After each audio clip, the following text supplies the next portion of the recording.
Right. Well, hello everyone, and welcome to another edition of the Microstructure Exchange.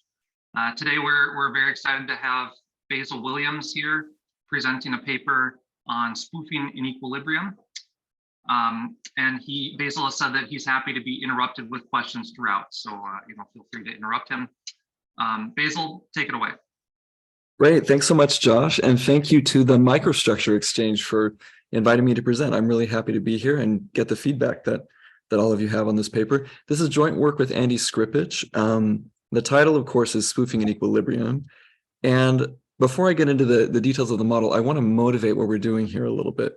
So in 2010, the Dodd-Frank Act made illegal a particular kind of price manipulation called spoofing. Now, formally, the legal definition of spoofing written into the act is bidding or offering with the intent to cancel the bid or offer before execution. Now, that's a pretty vague definition, and as you might imagine, a definition of spoofing that hinges on intent can be kind of contentious in court, actually establishing whether something is spoofing or not. So I'm just going to give a broad overview of the way in which spoofing often occurs in practice. So suppose I'm trading on a limit order book, and I want to purchase the asset for whatever reason. It could be for informational reasons, it could be for liquidity reasons, whatever that may be. Of course, I want to drive down the price. So one way that I can do that as a spoofer is I can place a relatively large sell limit order far enough away from the best bid and ask that it has a pretty low chance of getting executed. But this large sell order gives the impression to these other market participants that there's this big whale in the market. It could be a pension fund or something like that that's breaking up their order. But this is just sort of the first big chunk of some large order that they want to offload. So then all these other traders whose algorithms are tuned to move on a dime, they see this large sell order and they think, oh, well, this is just the beginning of a large order that's going to be offloaded. That's going to drive down the price. Before it actually does that, I want to get out of my position, and then so I'm going to sell, and then I can buy at the lower price. The fact that they're selling before the price actually drops actually causes the price to drop. And then when it does that, I can then cancel my large sell limit order and then purchase the asset at a better price than I would have otherwise. So spoofers do this kind of thing. They can do it back and forth, spoofing a sell order, spoofing a buy order, even not taking any kind of net position in the asset and not knowing anything necessarily about its fundamental value. And regulators don't like this behavior. So for a long time before the Dodd-Frank Act, they just kind of frowned on it. You might get a slap on the wrist or various things discouraging spoofing. But once the Dodd-Frank made it illegal, regulators have had significantly more authority to actually crack down on this behavior. So since it was made illegal, they've steadily increased anti-spoofing enforcement. So, for example, in 2014, Michael Kasha was fined $1 million and spent 3 years in prison. In 2018, the CFTC created a special task force on spoofing. And then in 2020, this was probably the culmination of a lot of this enforcement effort. JP Morgan was fined almost $1 billion for spoofing over 8 years. These were futures over precious metals and also treasury bills. So regulators are really trying to send a strong message that they're not going to tolerate this anymore. They really think it's a big deal.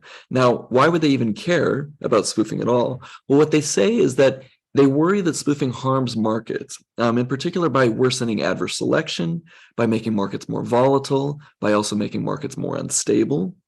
But there's very little scholarship on this, either empirical or theoretical. So I'll mention in a little bit the little scholarship that does exist. There are a couple of empirical studies that I was able to find connected to this. But there's not a lot of formal academic work on this. So this is the role that we see our paper contributing. So in particular, what we want to do in this setting is, first of all, we want to build a tractable model in which spoofing can even happen in equilibrium. And to us, this is ex ante a non-trivial exercise, because if it's happening in equilibrium, that means that people know that it's happening. And so if people know that it's happening, can it even work at all? Can it still be profitable to spoof at all? We're going to make some assumptions in this model that show how it can actually occur in equilibrium. So spoiler alert, the answer is that it can happen in equilibrium. The second thing we want to do is we want to look at this equilibrium in which spoofing occurs, compare it to an alternative equilibrium in which spoofing doesn't occur, and we want to see what is the effect that spoofing has on the markets. So there's going to be particular features of the markets that we're going to examine there. Third, we want to endogenize the frequency of spoofing in our setting. And then we're going to do comparative statics on that frequency of spoofing. and characterize market conditions that make spoofing more likely. And then the fourth thing that we're going to do, you'll see the way in which we set up the model in order to get spoofing happening in equilibrium. That will suggest a very natural regulation that we consider to possibly discourage spoofing. But this regulation that we're going to consider, it's also potentially going to have an impact on legitimate traders as well. So the way in which you'd want to implement this is going to be non-trivial. It'll be somewhat nuanced, and I'll talk about exactly what those nuances are when we get to that part of the talk. So that's where we're going. Now, before I get into our setup, I want to comment a little bit about the approach that we're going to take. So as I mentioned at the beginning, in practice, spoofing takes place dynamically via limit orders. And this can be hard to model analytically. So most of you here are probably familiar with these papers by Gertler, Parler, and Rajan, where they really write down a fully explicit limit order model. And more to the point of this paper, the 2009 paper allows informed traders to place limit orders, so that if you see a limit order showing up on the order book, that gives you some information about either the fundamental value of the asset or where it's going to go, the future price movement might be. That would be a critical feature that we would really need in order to fully model spoofing in a literal way, the way that it takes place in practice. But both of these papers cannot be solved analytically. So they have to be solved numerically, and it's difficult to get tractability in those settings. There are also some papers in the applied math and computer science literature that are modeling spoofing. These papers they're partial equilibrium. They typically assume some kind of exogenous price process to some extent. And again, these are all solved numerically as well. So what we really wanted to do is we wanted to see if we can write down a simpler setting that allows us to analytically characterize spoofing, to have a really clear view of all of the forces that are involved, and then also to comment on regulation in a really lucid way. So our workaround here is we're going to adapt the Gloston-Milgram market order setting, and we're going to add order cancellations here.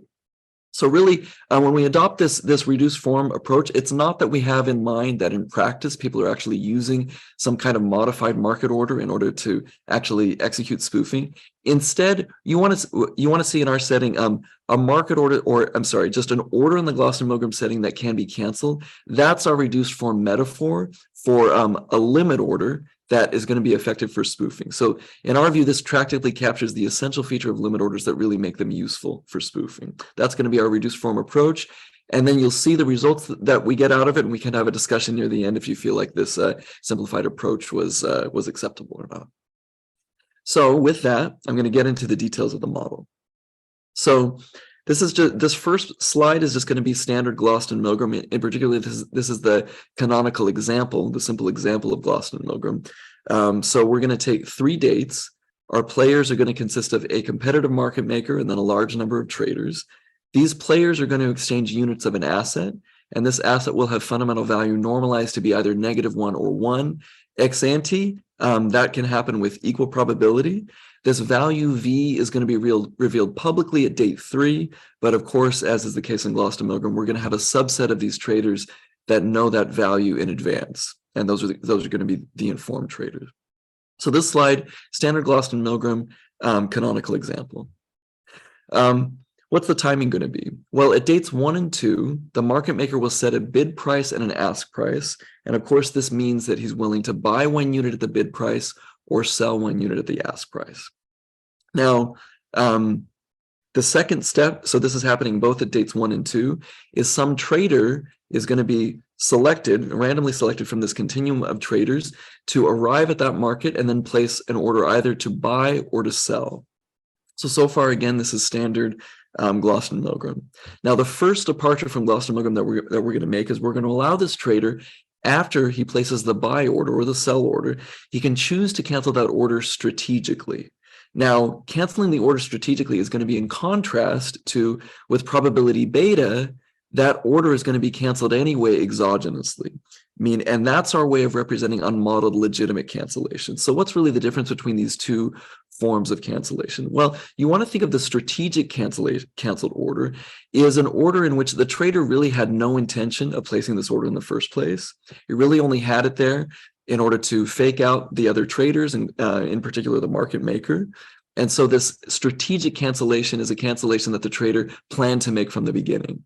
In contrast, in step 4, this exogenous cancellation, you really want to think of that as an order that's being canceled because the trader experienced some unforeseen change to their circumstances. So they could be a large shop, for example, that was originally planning to place a buy order, but someone else came to them, wanted to place a sell order. They realized that they could just cross this order internally, and that means that they wouldn't actually even have to place that order on the market. So that could be one reason why they'd want to cancel the order after the fact, something that they hadn't particularly foreseen. They could experience some unforeseen change in their liquidity needs. Whatever the reason, the point here is this: you want to think of this exogenous cancellation as a reduced form way of capturing some trader having some unforeseen change to their circumstance that led them to want to cancel the order.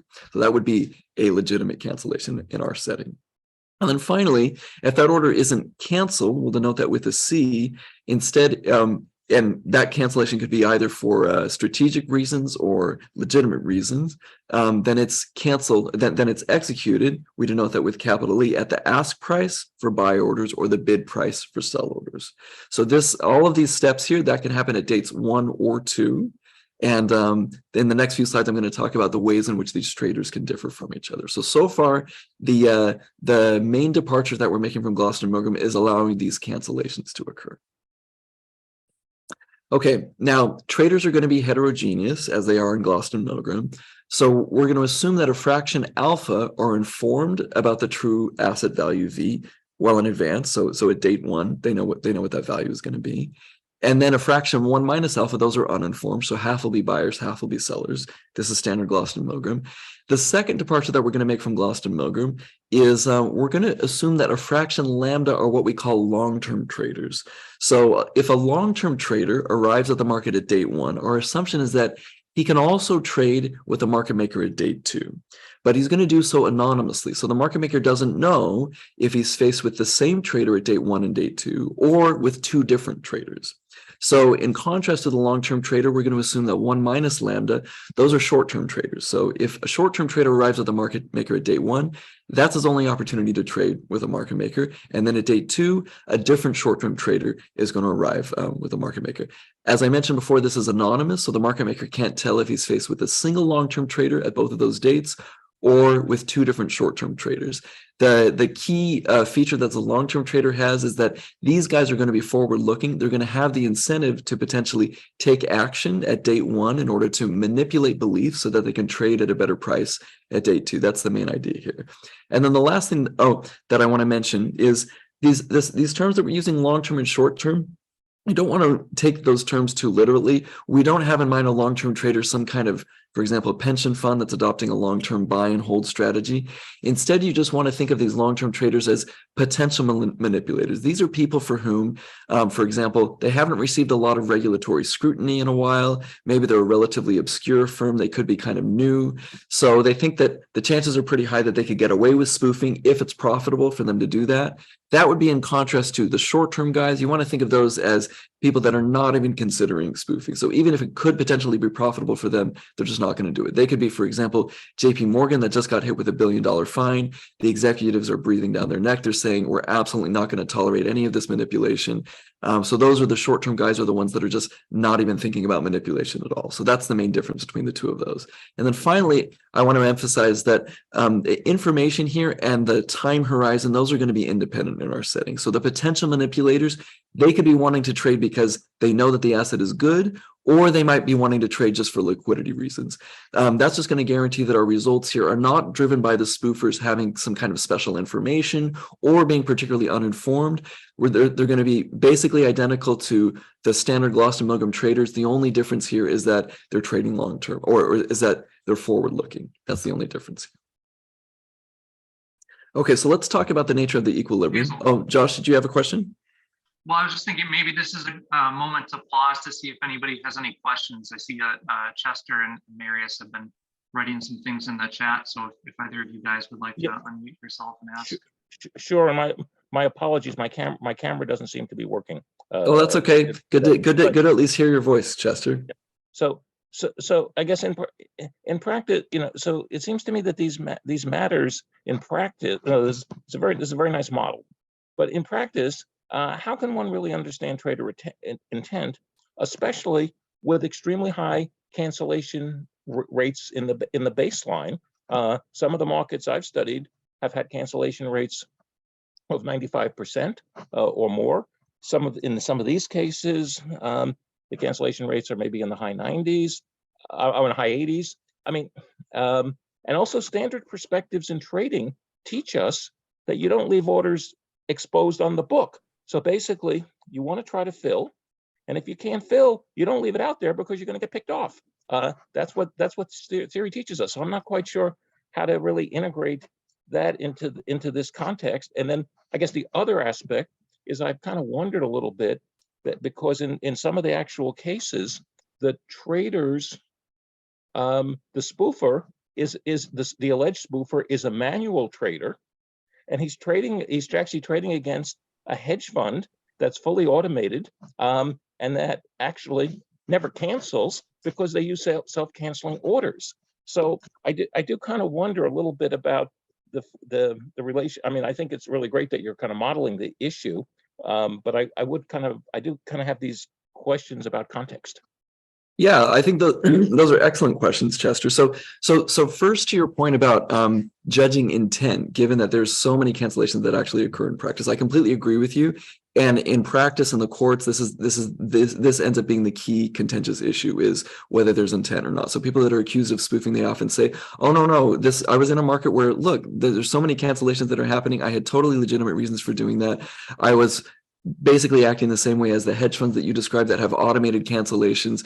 So I wasn't trying to manipulate the market at all." So in practice, typically the way in which people are identifying intent is, first of all, there's sort of where there's smoke, there's fire kind of thinking here, where the exchanges are tasked with identifying, the exchanges can see the actual identity of the traders, right? So they're tasked with identifying suspicious sorts of trading patterns. So for example, if I have really, really large orders on one side of the market that I never execute, and then relatively small orders on the other side of the market that I am executing, and possibly the relationship between those are reversing over and over again, then that's a suspicious looking trading pattern that then they would investigate. But I think to actually get a conviction, typically you need some kind of emails or some kind of text. In the case of Navinder Sarao, they were able to get the software engineer that he'd hired to design the software for him to admit and actually go on record saying, "Oh yeah, I wrote this software for him. He hired me to do this to spoof."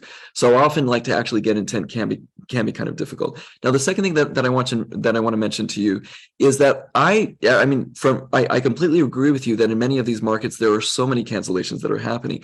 In our setting, the way that we're capturing that is with this probability of legitimate cancellation. So these short-term traders, these guys that are not even thinking about manipulating at all, they are going to be subject to what we call exogenous cancellation, which is, you can think of it precisely as their algorithm is tuned so that under particular circumstances, they're going to cancel their order. They may not necessarily intend to from the beginning because they don't know what the circumstances are going to be in the future, but because it's not intended to in the beginning, but they may experience some kind of unforeseen circumstances that trigger their algorithms to cancel. In our setting, that's precisely captured with this exogenous cancellation. So that's the way that I see we're incorporating this in our setting. Thanks for the question, Chester. Okay, so I want to talk about the way in which this equilibrium is characterized. So the equilibrium is going to describe for every order history what prices the market maker sets, and then given the market maker's pricing strategies, whether traders place buy or sell orders and choose to cancel. So this is a pretty standard equilibrium definition in the Gloster-Milgram setting.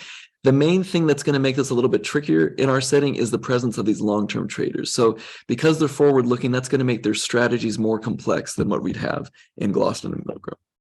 Now, so in order to characterize equilibrium, let's consider the easy case first. So these short-term guys, of course, if a short-term trader arrives at the market, that's his only opportunity to trade. So he doesn't have the incentive to strategically cancel at all. If he cancels at all, it's going to be for legitimate reasons that he didn't foresee. Those would be the exogenous cancellations.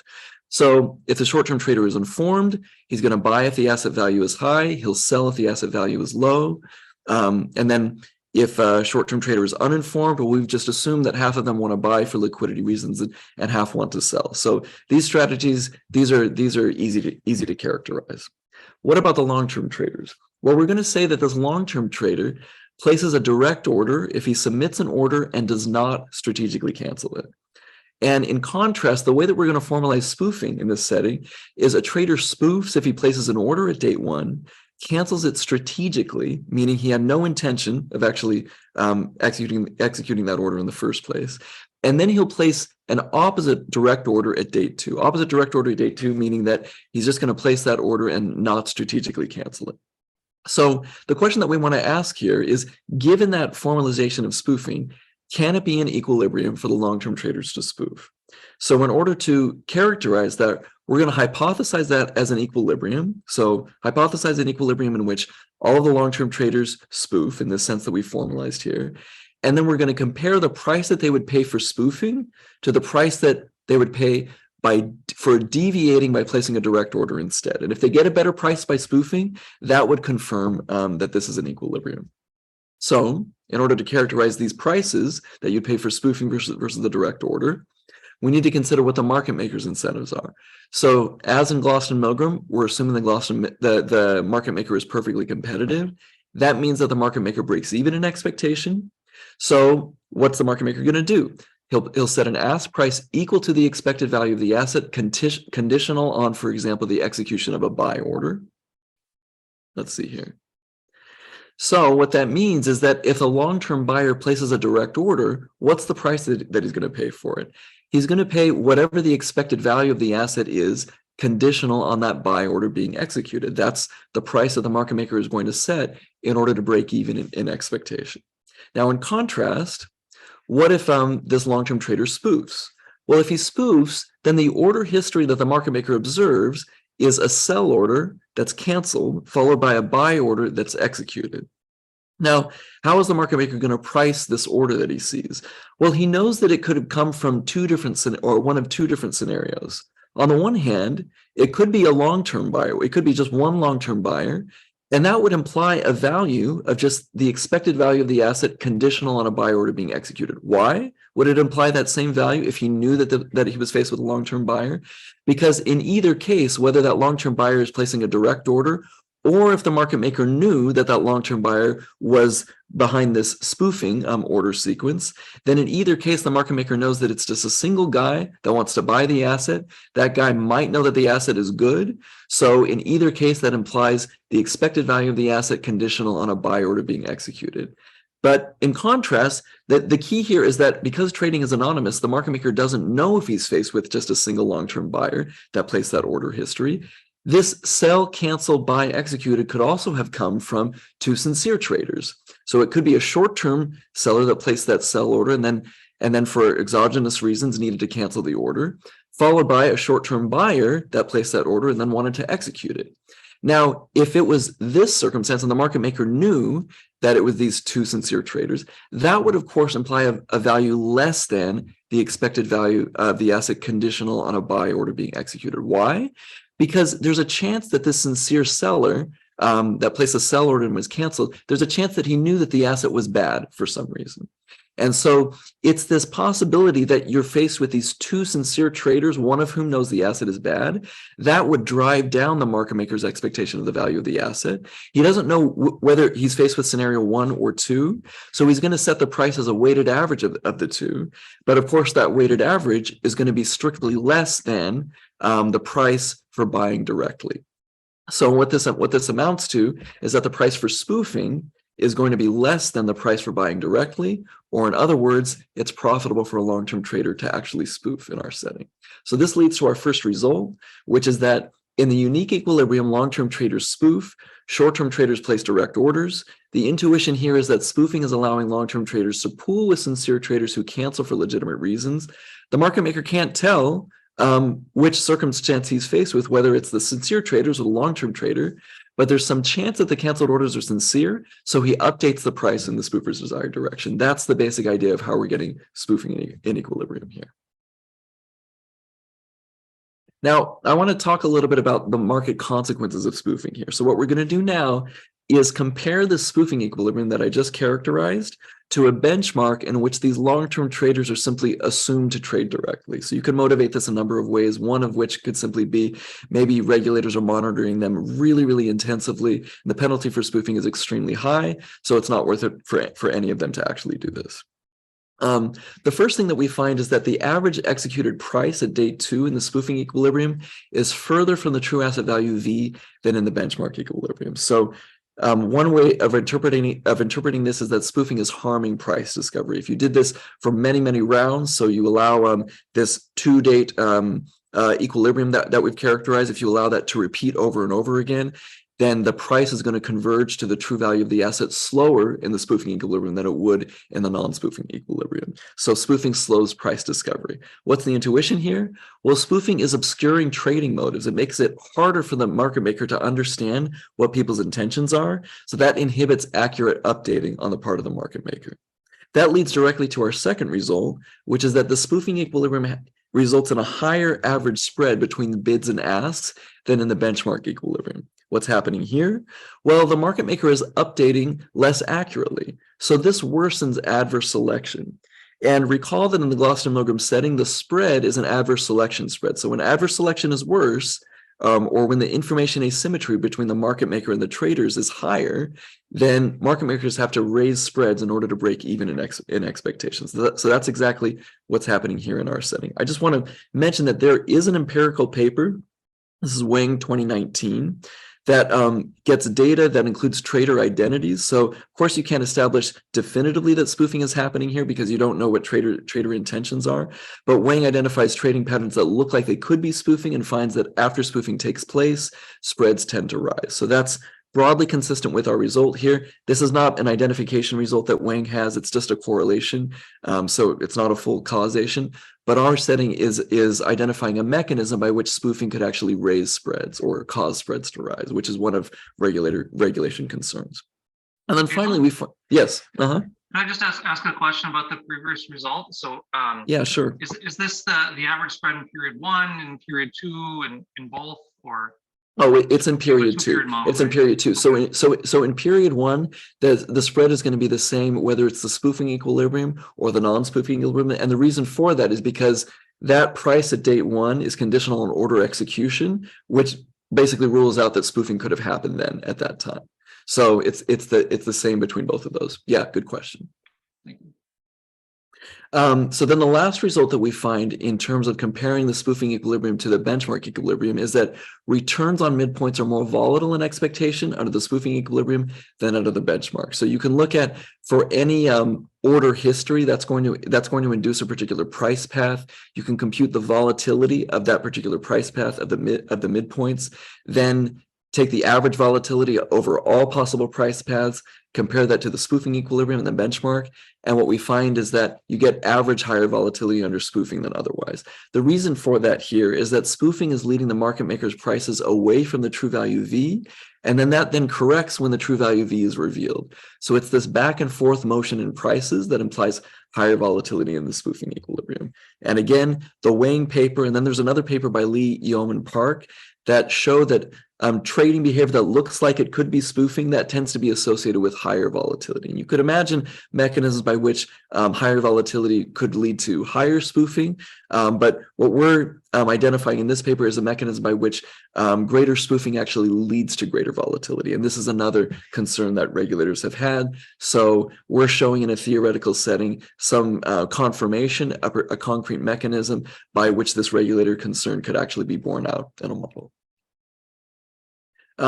Okay, we also want to look at market conditions that favor spoofing in our setting.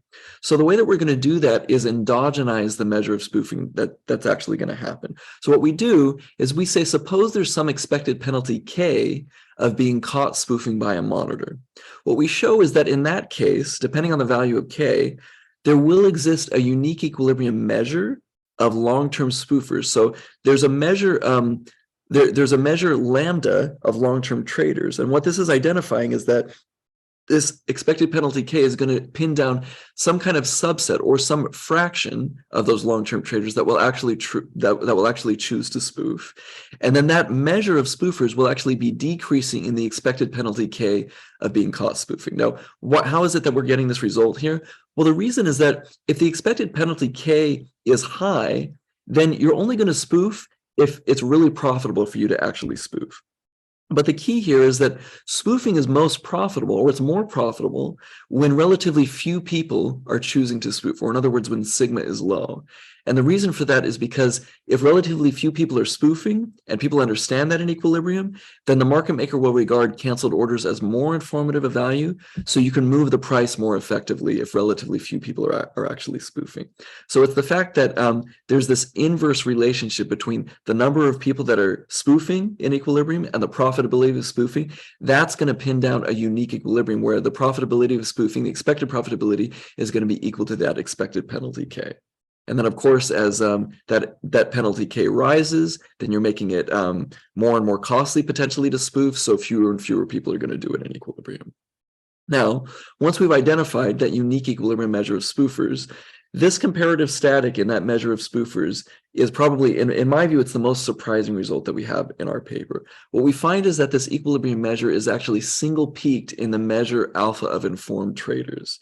Now, the way that we're reading this result, because in Gloston Milgram, the measure of informed traders, it's basically isomorphic to the illiquidity in the market, measured both by the spreads and also how strong of an impact on the price trades actually have.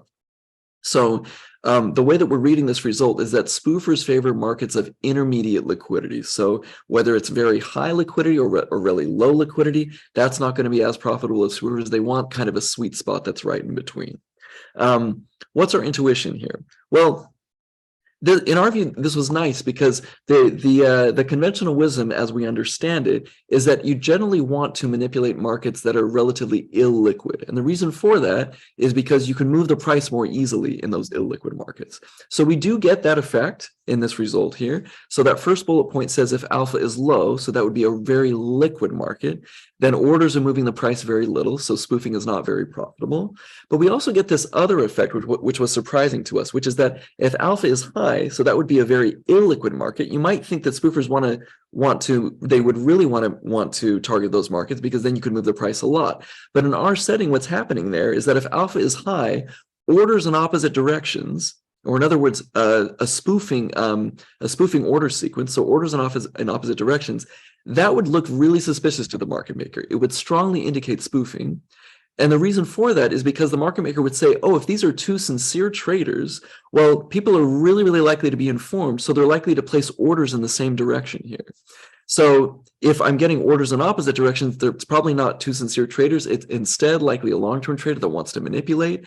So he's suspicious of that, and as a result, he's going to price that order sequence in a similar way as he would for a direct order. That would make spoofing not very profitable in that particular setting. So what that leads to is spoofers are really liking markets that are illiquid enough to move the price, but not so illiquid that their trading pattern actually stands out from the crowd. And one thing that was nice here is, as I mentioned, the conventional wisdom is that illiquid markets are more prone to manipulation because trades have greater price impact, so they're easier to manipulate. But we also found this paper, this is Agarwal and Wu in 2006, that look at SEC litigated or SEC litigation for manipulation.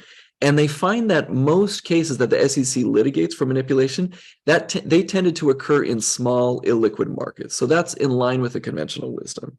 But what they point out is that conditional on those markets, if you regress the frequency of manipulation, at least according to the cases that the SEC actually litigated, the frequency of that manipulation is actually increasing in market liquidity.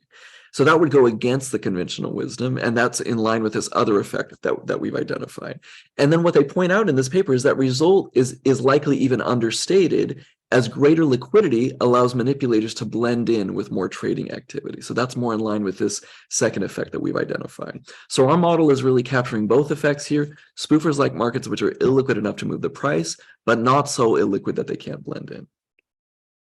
And then finally, we find that the measure of spoofers is actually increasing in the probability beta of legitimate cancellation. And this really speaks to Chester's point here, which is that in a lot of markets, there's tons of cancellation that's going on, not for manipulative reasons. So in our setting, of course, if beta is high, that's the probability of legitimate cancellation. These canceled orders are more likely to be sincere. And as a result, the market maker is going to move the price more in response to canceled orders because he thinks it's relatively less likely that it's coming from a spoofer. That's going to make spoofing more profitable. So in equilibrium, that's going to raise the equilibrium measure, endogenous measure of spoofing. And in our view, this speaks a little bit to a concern that we haven't seen people identify for high-frequency trading. So in practice, high-frequency traders cancel roughly 90% of their orders. What we're identifying is that even if those HFTs are not themselves manipulating, they could still be creating conditions that attract spoofing and actually attracting this kind of manipulation. So that's one possible cost to high frequency trading that we haven't seen people really emphasize or talk about in these discussions of regulating high frequency trading. Okay, so I also want to comment a little bit about the risk of unintended execution here. So far what I've discussed so far, in order to pin down the endogenous measure of spoofing that happens in equilibrium, I've assumed that there's some cost of spoofing, which is just that the regulator might catch you and impose some particular fine. But in practice, there are other risks that spoofers are faced with. Probably the chief one that they're really concerned about is that order that they placed on the market that they wanted to cancel because they had no intention of executing it, it's possible that someone hits that order, and so they'll actually have to execute it even if they didn't want to. So we're going to incorporate that risk in our setting by assuming that if a trader attempts to cancel that order, there's some probability epsilon that that order is going to be executed before they could actually cancel it. And the result that we get is that the measure of spoofers, the equilibrium measure of spoofers, is actually going to be decreasing in the risk epsilon of unintended execution. So this is intuitive. Of course, if the risk of unintended execution is higher, then that means that the cost of spoofing is higher. It's not going to be as profitable. So therefore, you need a relatively small measure of spoofers in order to make spoofing profitable enough that you break even and it would compensate for this risk of unintended execution. So this suggests a potential policy fix to discourage spoofing. You could raise this epsilon, that is to say the risk of unintended execution, by, for example, mandating a minimum time that must pass between placing a limit order and canceling it. Or you could say that if you cancel a limit order within, say, 2 seconds or something like that, maybe you're allowed to do that, but you have to pay some fee in order to actually make that happen. Now, this policy fix would be nice because we can see here that if you raise the risk of unintended execution, you're going to discourage spoofing. But the downside of this policy fix is that it would affect both spoofing and then also legitimate cancellations as well. So you have legitimate traders that are canceling for legitimate reasons. They're not even trying to manipulate, and you're going to be affecting them as well. So how do you think about optimal regulation in this particular context? It's a little bit more nuanced. Well, the way that we're going to explore this is through this numerical exercise. So what I've plotted here is the no spoofing benchmark. So just to fix intuition here. So in the benchmark in which there's no spoofing altogether, we just assume these long-term traders just they're not spoofing at all, they're just placing direct orders. We also assume, this is a background assumption that I didn't mention, that these long-term traders are not subject to legitimate cancellations at all. We want their trading intention to be constant throughout the entire game. So what that means is that in this benchmark, where we're just assuming they're going to trade directly, as you raise the risk of cancellation for these long-term traders, their welfare is going to be exactly the same. As cancellation risk rises, well, they're still just trading directly. They're never subject to this exogenous risk of cancellation. They just want to execute all their orders. So they don't really care about the cancellation risk. In contrast, these short-term traders, as you raise the cancellation risk, these are the sincere guys that would be canceling only for legitimate reasons. You are actually reducing their welfare, because one thing that I didn't mention here, the way that we motivate the welfare of these traders is that we assume that if a short-term trader with some probability beta, their reason for wanting to cancel the asset, they suddenly get a shock to the welfare of holding their asset, or the value that they place on their asset. We assume that the shock that they're receiving is unrelated to the actual fundamental value of the asset. So you can think of it as a shock to their liquidity needs that brings their total value of the asset to zero. So that means that they no longer would have the desire to trade the asset. So now, if they want to cancel and they really value the asset as zero, but they're unable to, so they actually have to purchase the asset instead or sell the asset. Because those spreads are going to straddle the 0 point, that means that they lose when they're unable to actually cancel. So this cancellation risk is going to harm their welfare. This is in the no spoofing benchmark.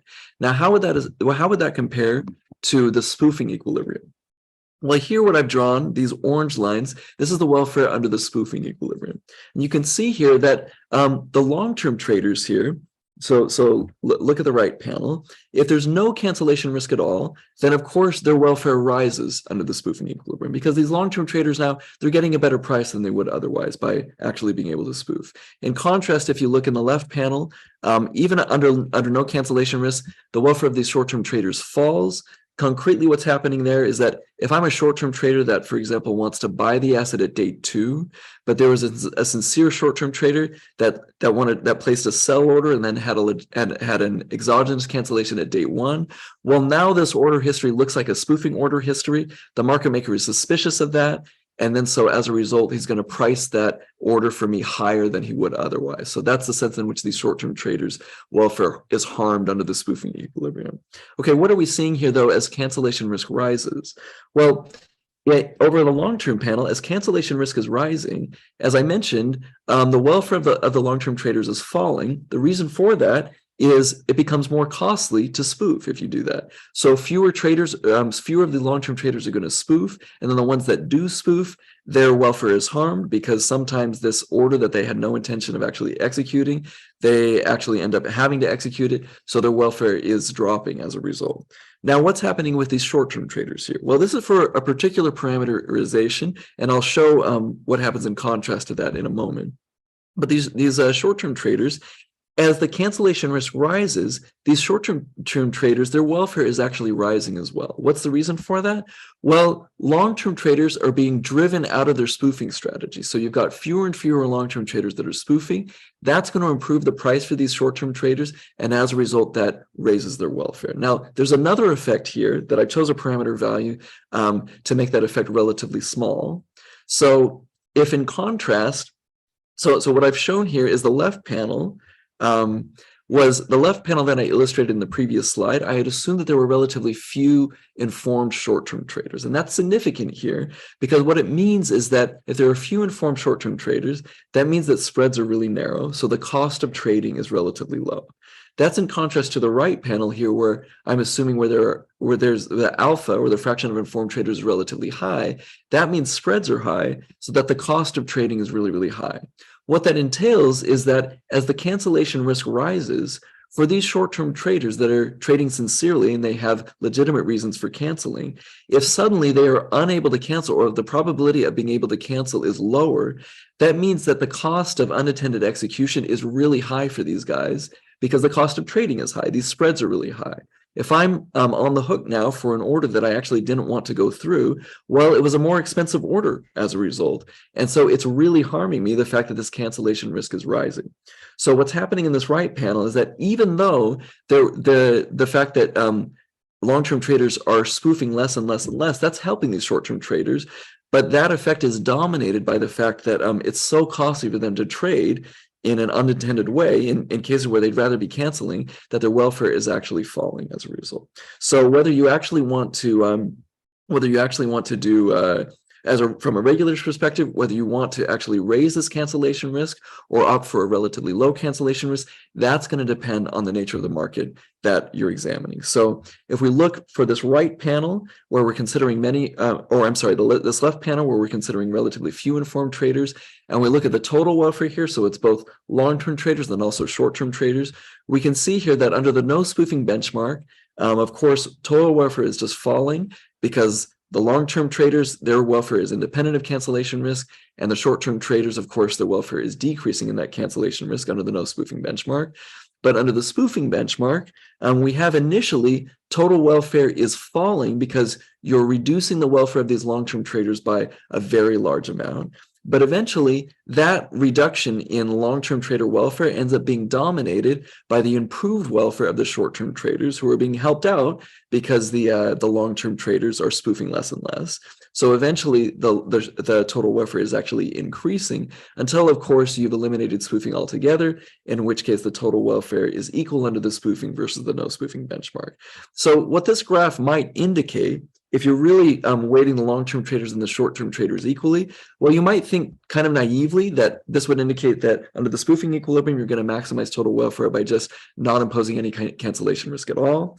That would be the case if you really care about the long-term traders and the short-term traders equally. Maybe you don't. Maybe as a regulator, you care a lot more about these sincere traders. And so in that case, you would potentially find it valuable to raise the cancellation risk until you eliminate spoofing altogether. But what could also be the case is there may be some technological limit to how low that cancellation risk could be. So maybe as a regulator, even if you're not imposing any kind of policy at all, it may be that the cancellation risk is still non-trivial, even without some kind of regulation. So you're really starting at, technologically, there's a constraint here where you'd be starting at a cancellation risk that may be, for example, somewhere around here that could potentially be lead to a total welfare that's lower than this point here. So what this would indicate is that initially, as you raise the cancellation risk, you may be reducing welfare, but then eventually, as you raise it high enough, you're going to improve welfare and raise it higher than you would if you hadn't imposed any regulation at all. Okay, so looks like I'm out of time here, so I want to summarize this paper. What we presented here was a stylized model of spoofing, and we tried to be upfront about the fact that we don't have an explicit model of the limit order book here. We looked at some of those models. It seemed like we were going to have a lot of difficulties with tractability, but from our perspective, the main feature to really capture spoofing is that you need to have, you're putting some order that people can see, and it's indicating some information about the market, and you also have the possibility of canceling that as well, so that signal that you're sending to the market is relatively, it's less costly than it would be otherwise. So the way that we capture that is by modifying the Gloston-Milgram setting in order to allow for order cancellations. And even though it was a really reduced form stylized approach, we were still happy to see that we're able to deliver predictions in line with both regulator concerns and a little bit of empirical work that's been conducted. In particular, we showed that spoofing can slow price discovery, it can raise spreads, it can result in higher volatility. We found that spoofers would favor markets that are moderately liquid. One thing that I didn't mention is that this is in line with anecdotal reports that I've heard from people that are familiar with spoofing. Not that they've admitted to me that they've actually engaged in this activity, but they're aware of kind of the way that this takes place, and they say you really want to target markets of intermediate liquidity, also settings in which there are lots of cancellations. And then finally, when we consider the cancellation risk or the risk of unintended execution, we found that, of course, it does discourage spoofing, but it also harms legitimate cancellation. So how much risk you would want to impose as a regulator, that's going to depend on the nature of this market, in particular, how large the spreads are, which are going to be related to the liquidity of that market. Thank you very much. And I'm happy to take questions now at this point. Thanks a lot, Basil. Yeah, and now we have time for live questions. I see Pete is first in line already. Great. Sorry, Pete, we can't hear you.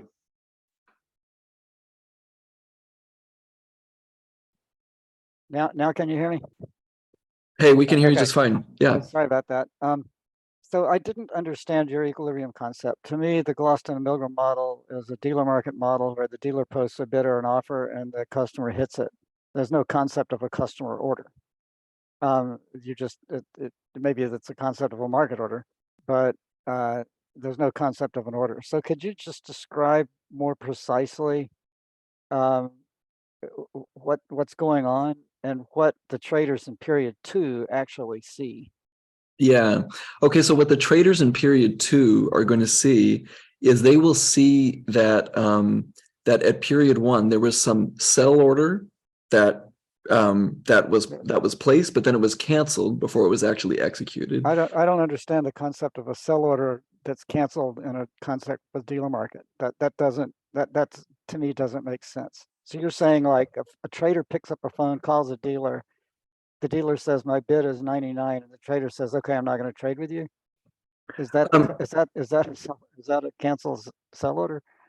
Well, I mean, so this is our really, you can think of it as you've got a limit order where, you know, you've got a lot of market makers, or nowadays it's largely these high frequency traders that are largely functioning as market makers.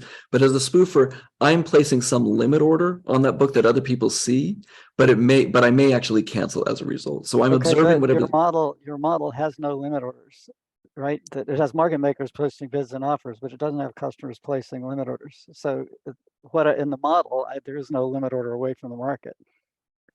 Yeah. So in our setting, the fact that you can have an order that you can cancel, that's our sort of way of capturing what we feel like are the essential features of a limit order in the market. I don't see an order as a concept in your model. I see a gloss to, you just said it's, to me, it's like a denial of service. Your model is like a denial of service attack. Somebody calls up a dealer, but only one person can call up a dealer each time period. And the dealer says, somebody called me up, but we didn't do a trade. And it could be they didn't do a trade because the person that called them intended never to do a trade. It could be they didn't do a trade because the person that called them randomly wasn't able to like the price enough to want to do the trade, or decided to change their mind. That seems to me that what's going on in your model, and then the market sees that, yes, somebody called a dealer this period, but nothing happened. There's no concept of a limit order away from the market. Yeah, I mean, so I think this just goes back to kind of the stylized approach that we're taking here. We didn't really set out to capture in a really literal way a lot of this a lot of the way in which this trade takes place in practice. So I mean, it's possible that if you don't like our stylized approach, well, I mean, there's only so much that we can do about it. But what we were happy about is that even though we're adopting this sort of like more abstract approach, we're still able to get a lot of the effects that regulators talk about in terms of spoofing, and then also some empirical work that's connected with that as well. Yeah. Okay, so your approach is not abstract; it's just unclear. It's the Gloucester-Milgram model is very concrete. It's not. I mean, it's an abstraction from reality, but it's very clear what's going on there. So I will stop. Okay. Thank you, Pete. Mhm.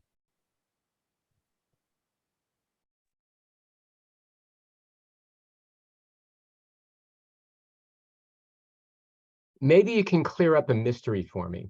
Okay. One of the big mysteries of Dodd-Frank is that they very specifically outlawed spoofing in futures markets in the Commodity Exchange Act, but not in the Securities Act.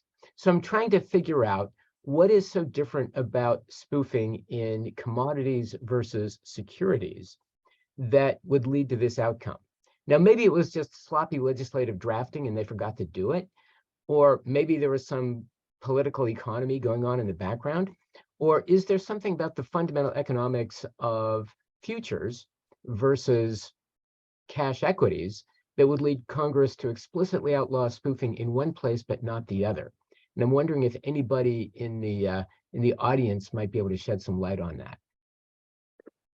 Yeah, I mean, I would love to get the perspective from the audience as well. I know that in practice, traders do tend, I mean, people that are spoofing, they do tend to target futures markets, and that tends to be like a really, really common setting in which spoofing will take place.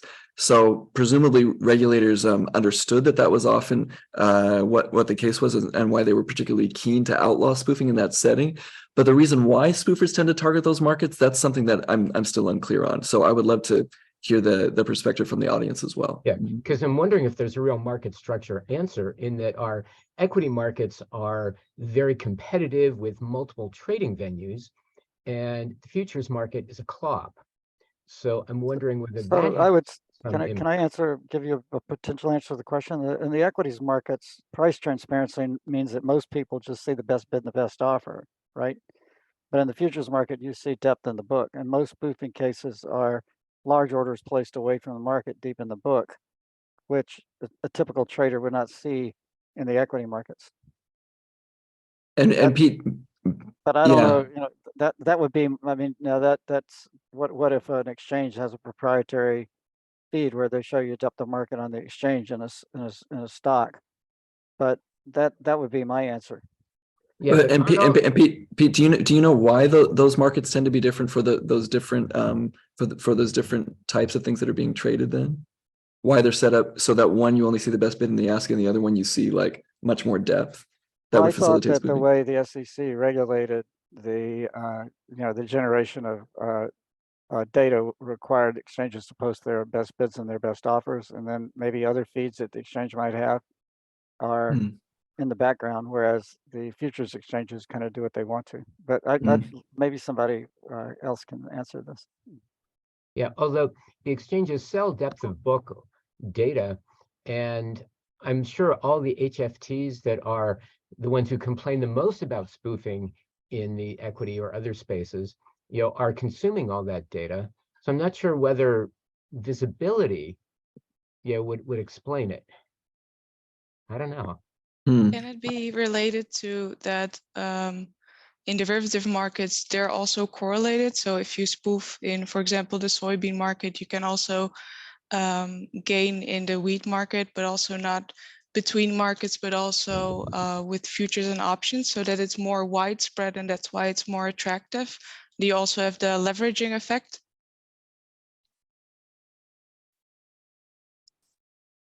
Maybe. It's a mystery. But I mean, you could still have correlated markets though, even in the securities markets, right? You got Or ETFs equities. that all track market indices, so there are Yeah. lots of correlated markets. Right. But that might be a bit harder to manipulate.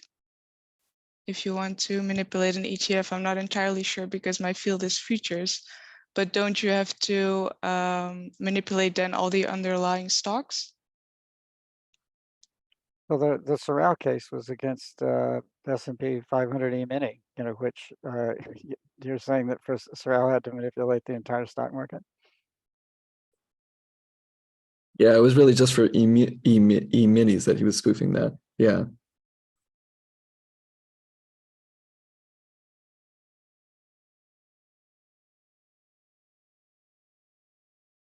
So Eric is asking about 15 USC 78 ...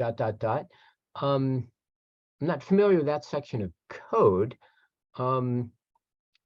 Most of my understanding of manipulation enforcement in equities has been basically under the 10B, the anti-fraud statute. Have to look that one up. One question I thought I would raise is about the speed of the traders, and also the role of market makers. A lot of these cases of spoofing, the spoofer is alleged to have been the market maker himself. That's one aspect, and also in a lot of these cases, the spoofer isn't necessarily the fastest trader. In some cases, the spoofer is a manual trader. To what extent does your model help speak to those types of issues? Well, the speed issue, I think the model is not really captured here. I mean, if we really wanted to incorporate that, we'd probably want to have more continuous trade or something like that. I think that you could potentially, there is a sense in which this risk of unintended execution, if you raise that value so that the risk is higher, you may to some extent be capturing a slowness of trade so that you have a higher likelihood that your spoofing order is going to get hit by someone else. So that may be part of it. I know in the case of Navinder Sarao, he hired someone to modify some trading software so that he could do this much more effectively, because you do need to have a certain amount of speed in order to make this happen. I mean, my discussions with traders that claim to be familiar with spoofing, though, will neither confirm nor deny whether they've engaged in it. They tell me that you do need a certain amount of sophistication in order to spoof. So it's hard for someone that's just like a regular old retail trader to do this, because you need to be fast enough. But I would agree with you that you can be fast enough and still be manual and significantly slower than a lot of these really algorithmic traders. So yeah, so I think to some extent you can capture that in our setting with the risk of unintended execution. Yeah. Well, I think my point was almost the opposite, which was that if you're manual and there's people who are on the other side who are executing at kind of lightning speed, it's sort of hard to see how the manual traders could be trying to spoof the folks who are faster. That was more the perspective I was sort of coming from. But in any case, I appreciate your answer. Well, I think part of it, though, is that the fact that these algorithms are so fast, I think part of it is that the algorithms maintain their speed by minimizing a certain degree of sophistication, right? So if you had an algorithm that was sophisticated enough to be, wait a little bit or to determine or detect, like, is this likely to be a spoofing order? Then maybe these guys would be able to avoid spoofing. But my impression is that for them, speed is of the essence, and it's worth sort of taking the risk that you're faced with a spoofer. And then if you're a spoofer and you want to fake these guys out, and you know that their algorithms are going to move really, really quickly, and the price is going to respond really strongly to these limit orders that you place, then that can be an ideal situation for you, actually.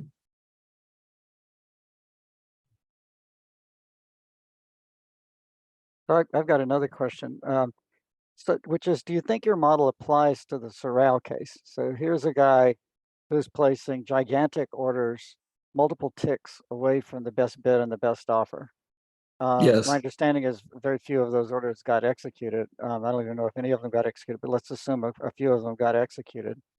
How does your order capture that situation? And in particular, he was doing this kind of in a fishbowl. My understanding is there weren't like other traders that were also placing gigantic orders in the same way, multiple ticks from the market. So everybody knew that it was kind of quote unquote him. They may not have known he was sitting in his dad's bed, living room in London, and that he was a retail trader, but they could recognize the behavior with a very definite fingerprint. There wasn't any concept that he was pooling with somebody else. So I don't see how your model would apply to that particular case. Maybe there's some other legal cases that it applies to that you can tell us how it applies. Well, so I think one thing would be if he was truly, if he had a really, really strong fingerprint, then it's difficult for me to see how he would have even profited in spoofing at all. If everyone can see that these super large orders that are being placed on there always get canceled every time, then it's hard to see why people would adjust their other limit orders and why the price would respond as a result of that. So it would seem to me that the complaint against him said that he did this thousands of times in a row in completely in the open and deceived the traders on the other side thousands of times in a row. well, So I agree with you. It's hard to see how these traders couldn't see what was going on. And I think obviously they could see what was going on. Well, it sounds like there were a subset of traders that were sophisticated enough to see what was going on, but then you also said that their complaint was that he deceived the other traders. The traders that were deceived must have been unsophisticated enough to actually not be able to recognize this fingerprint and read him as pooling with some kind of large. I don't know that there was any evidence in the complaint that there were traders out there that could not read this fingerprint. There may have been traders who didn't, who chose to misinterpret the fingerprint, but I don't think anybody misread it. So you're saying that this complaint, the complaint's claim that he was deceiving people was just like false? They were just kind of making that up? They were claiming that somehow his orders were deceptive, but people looked at the same pattern thousands of times in a row. Were deceived thousands of times in a row. I find that to be far-fetched, but I also don't see any connection to your model. Well, okay, so it seems to me, so first of all, I would just be very surprised if everyone or like the main players or most of the people in this market were able to identify this fingerprint and were suspicious of it, because if that were the case, then his spoofing behavior wouldn't have even been effective at moving prices at all. So he must have been pooling with someone from the perspective to some traders. I think otherwise it's not profitable to spoof at all. And I think that's the sense in which our model captures this, is that we have these spoofers that are pooling with legitimate cancellation. These other traders, the market makers, the people that are, adjusting their limit orders in order to respond to movements in the limit order book, they can't tell if these large orders that are being placed, if they're from a spoofer or if they're from a legitimate trader. And so even if very few traders could actually even if very few traders were actually deceived by it, then I think still this idea of pooling, that's exactly what we're capturing here. And I don't see how Navinder Srao could possibly have profited if he wasn't pooling to some degree. Yeah. Well, I think what he was clearly doing is placing these gigantic orders on one side of the market, trying to get traders to, let's say, a gigantic sell order, trying to get somebody at the best bid to on the best offer to reduce their offer a tick. Oh, So they why? could buy. But And why so would those why? are, that would be the victim, but most likely a high frequency trader, but certainly someone who had an electronic algorithm or an algorithm that was looking at his large orders away from the market and Right. interpreting them as something that was relevant for pricing. Right. But they were deceived thousands of times in a row, which I find far-fetched. Well, okay, so it sounds like you're saying what he was doing was placing these orders and then getting people to adjust their tick because they saw these large orders as somehow indicative of value. That to me is deception or pooling to some That to me degree. is a Bayesian Nash equilibrium, is that you engage in behavior that you know will affect other people's behavior. There's no concept of deception there. So why would people have adjusted their tick size if they knew that Navinder Srao was just spoofing? That's what I'd like to know. Because they'd seen him do it 1,000 times in a row before. Well, if So they've seen him, he's- but if they've seen him do it 1,000 times in a row before, and then they see that large limit order, why would they respond at all to it? If they Well, I recognize mean, this as a I spoofer. mean, the crude answer is because they're foolish, but the actual answer is they see him thousands of times in a row placing giant orders away from the market. Let's say that none of them execute. Therefore, in my opinion, the correct conclusion is they're irrelevant for, they're just noise. They're irrelevant for price formation. And so why would I change my bids and offers in response to this gigantic order away from the market that has no information content? So they may have misinterpreted his orders, but that's kind of, let's call it irrational behavior in the context of something that should be modeled as a Bayesian Nash equilibrium, maybe with some irrational traders who are prone to misinterpret public information when what's going on is very obvious. Okay, I think that's possible, but to me, the behavior that you described would also be consistent with. I mean, you talk about people misinterpreting. That could also be because they just don't understand exactly what the nature of these orders are. They think it's possible that he's pooling with something, or they think, yeah, it's possible that this spoofer, that we've seen, he's done a lot of these trades, but there may be some chance that this particular large sell limit order actually does indicate something about the value. That's why Okay, I am but going to adjust it to some degree. That's the or- logic of a Bayesian Nash equilibrium, explained intuitively, but that's all it is. Yeah, but as I understand some of these cases, it's the HFTs who complain the most about the spoofers. So it's plausible that they have an algorithm which says if you see orders or if you see some weighted average of shares moving in one direction or the other, and it worked well in their back testing, it worked well most of the time, and then suddenly they discover their algo starts losing money, and then they go back and look at the trades and go, oh, so that's what's happening. And then they go complain to the regulators about spoofing. Right. And I think that would be consistent with the setting that we have in our setting, because these algorithms were not fully distinguishing the reason why you would want to respond to these changes in the price due to suddenly a large order or some imbalance in the order book. And so the fact that they're not distinguishing the reason behind it, that's analogous here to the people that are setting the prices here, namely the market maker, being unable to distinguish if it's a spoofer that's doing this or if it's these two sincere traders that where that movement, that's canceled sell order, does actually indicate, something about fundamental value. The problem here is the algorithms could have made the distinction. They chose not to. It's hard to argue that there's any deception here. Well, to me, the fact that an algorithm could have made the distinction and chose not to, that's going to be equivalent to someone that just didn't understand exactly what that distinction was, because they behave in exactly, the algorithm behaves in exactly the same way.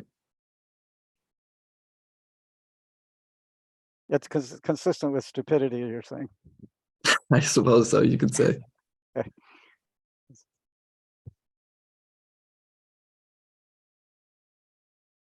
Let me just jump in quickly to say, we are now past the top of the hour, so we've reached the official end of the seminar, but Basil has indicated that he's going to stick around longer in case anyone has any questions. So if you still have questions, please do ask them. I'll go ahead then and switch to an empirical perspective, perhaps. So I've been doing some work on the determinants of cancellation, but we've always focused only on the legitimate cancellations because it's very hard to find the spoofing cancellations or distinguish them from the legitimate ones. Do you have any thoughts based on your model on how to distinguish them, even in very granular data, or are there any testable predictions coming out of your model that we can look at empirically to try to analyze this relation between spoofing and volatility and liquidity and so on? Right. So I think the tricky thing is to really identify spoofing, you need trader identities, right? And if your data set doesn't have that, I think that's going to be difficult to fully capture. I mean, we do have some of these empirical predictions, namely that if the frequency of legitimate cancellations rises, then spoofing is going to rise as a result. And then if spoofing rises, then we have these predictions indicating that that volatility could increase, for example. So possibly you could find settings in which is there a correlation between the frequency of cancellations that you're observing, and then also the volatility in the market. Spoofing could be one mechanism through which that's actually occurring. That would be one thing where all of the variables in that prediction are just fully observable. They don't require trader identities. That would be one possible thing, yeah. But in order to like concretely link the frequency of spoofing with some other observable, you would need to have trader identities to some degree, yeah. Yeah, that correlation would go the other way as well, that volatility is causing cancellations. Oh yeah, right. But even So with the trader identities, I think it's quite difficult to identify these. yeah, I would further support what Bjorn is saying. Even with trader identities, what you need is their emails or their text messages, in which they say, I'm trying to spoof the market. Maybe they don't give a formal definition of it, but given that you've already embraced the idea that traders can be really, really, let's call it, I call it stupid, but really irrational in failing to interpret obvious information that's even obvious to the people at the CFTC, doing monitoring. It's very difficult to infer intent from audit trail data that has trader identities on it. And the trader's defense is going to be, well, I was irrational, I was stupid, just like lots of the other traders were. So the only way that they can bring a case is that they put together something like text messages or emails where the traders announce in their text messages something that the CFTC would interpret as guilt or evil intent. I would agree with that, right? In order to get an actual conviction or to bring an actual case that has some chance of being successful, you do need some kind of concrete indication of intent, as you're saying, the emails or text.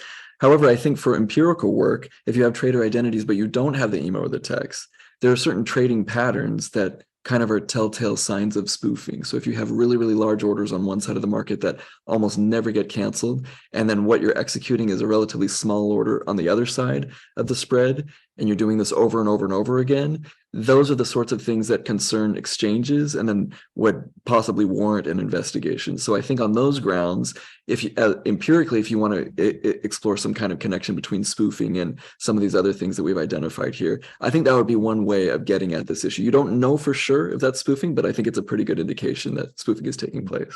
So let me just say that to understand the economics of all of this, what we need to understand is why when someone places a gigantic order 3 ticks, 4 ticks away from the market, those orders hardly ever get executed. Why is that an equilibrium phenomenon? And it's a puzzle. There may be 50 contracts at the best bid and 50 contracts at the best offer, and I place an order for 1,000 contracts 3 ticks away.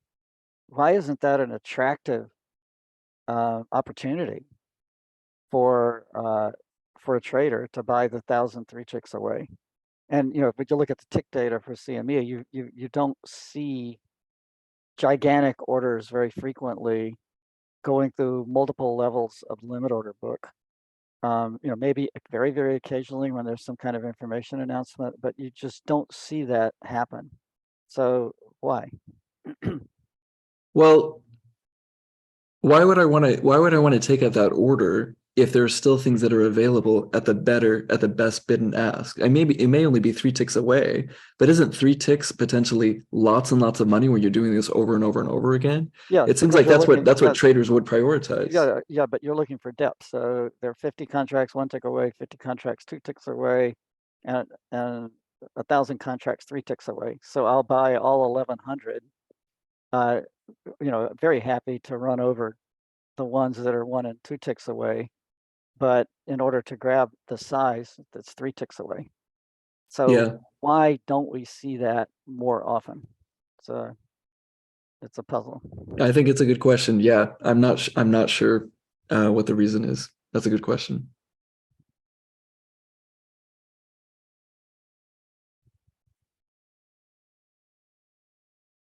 But anyway, a model to explain spoofing would have to seem to me would have to address that. At least the spoofing cases the CFTC brought against Sorrel.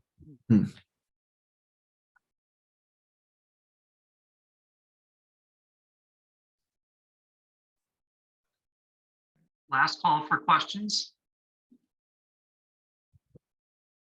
All right, in that case, thank you once again, Basil, and I hope to see everybody in 2 weeks when Maureen O'Hara will be presenting. Thanks, everyone. Thank you.